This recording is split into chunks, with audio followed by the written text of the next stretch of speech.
ನಮಸ್ಕಾರ, ನಾನು ನಿಮ್ಮ ಅರುಣ ರಾಜ್ಪೂತ್. ಇಲ್ಲಿ ನೀವು ನೋಡ್ತೀರಲ್ಲ ಈ ದೃಶ್ಯಾವಳಿಲಿ, ಅಲ್ಲಿ ಪಕ್ಕದಲ್ಲೇ ಒಂದು ಕತ್ಲೆ ರಾತ್ರಿಯಲ್ಲಿ ಬೈಕಲ್ಲಿ ಹೋಗ್ತಿರೋಂಥ ಸಂದರ್ಭದಲ್ಲಿ ಒಂದು ಸೀರೆ ಉಟ್ಟೋದು ಒಂದು ಹಿಂಗ್ಸಿನ ವೇಷ ಅಲ್ಲಿ ಕಾಣುತ್ತೆ. ಮತ್ತು ತಲೆ ತುಂಬ ಕೂದಲು ಕೂಡ ಬಿಟ್ಕೊಂಡು ಅಂತ ಅಲ್ಲಿ ದೃಶ್ಯಾವಳಿ ಕಾಣ್ತಾ ಇರುತ್ತೆ. ಆ ಹುಡುಗರು ಹೋಗ್ತಿದ್ದಂಗೆ ಅದು ನೋಡಿದ ತಕ್ಷಣವೇ ಭಯ ಬಿದ್ದುಬಿಡ್ತಾರೆ.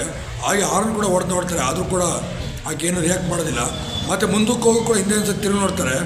ಹಾಗೂ ಆ ಹುಡುಗಿದ್ದವಳು ನೇರವಾಗಿ ಇವ್ರ ಕಡೆಗೆ ತಿರುಗಿ ನೋಡ್ತಾರೆ. ಬಟ್ ಕೆಲವರು ಸ್ಕ್ರಿಪ್ಟೆಡ್ ಅಂತಲೂ ಕೂಡ ಹೇಳ್ತಾರೆ. ಆದರೆ ಇವರು ಈ ವಿಡಿಯೋ ಬಿಡುಗಡೆ ಮಾಡಿರೋಂಥದ್ದು ಇದು ಮಹಾರಾಷ್ಟ್ರದಲ್ಲಿ ನಡೆದಿರೋಂಥ ಘಟನೆ ಅಂತ ಕೂಡ ಹೇಳಲಾಗುತ್ತೆ.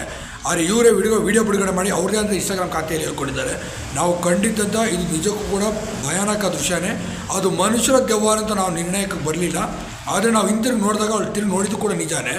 ಮತ್ತೊಂದು ಸರಿ ನಾವು ಹಿಂತಿರುಗಿ ಹೋಗಿ ನೋಡಿದ್ದೀವಿ, ಆದರೆ ಅಲ್ಲಿ ಯಾರೂ ಕೂಡ ಇರಲಿಲ್ಲ ಅಂತ ಹೇಳಿ ನಾವು ಆ ಬೈಕೆ ನಾವು ಓಡೋಗಿದ್ದೀವಿ ಅಂದರೂ ಕೂಡ ಅವರು ತಮ್ಮ ವಿಡಿಯೋದಲ್ಲಿ ಕೂಡ ಹೇಳ್ಕೊಂಡಿದ್ದಾರೆ.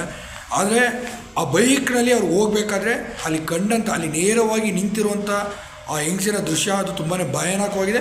ಬಟ್ ಅದು ಮಧ್ಯರಾತ್ರಿ 1 ಗಂಟೆ ಸಮಯದಲ್ಲಿ ನಾವು ಹೋಗ್ತಿದ್ದಂಥ ದಾರಿ ಅಂತಲೂ ಕೂಡ ಅವರು ಹೇಳ್ಕೊಂಡಿದ್ದಾರೆ. ಇದೊಂದು ಹಳ್ಳಿಯ ದಾರಿಯಲ್ಲಿ ಆ ಥರ ಭಯಾನಕವಾದ ದೃಶ್ಯ ಕಂಡಿರುವಂಥದ್ದು. ನಿಮ್ಮ ಅನಿಸಿಕೆ ಅಭಿಪ್ರಾಯಗಳು ಏನಿದೆ ಕಮೆಂಟ್ ಮಾಡಿ ತಿಳಿಸಿ. ಹಾಗೆ ವಿಡಿಯೋನ ಲೈಕ್ ಮಾಡಿ, ಆದಷ್ಟು ಶೇರ್ ಮಾಡಿ. ಧನ್ಯವಾದ.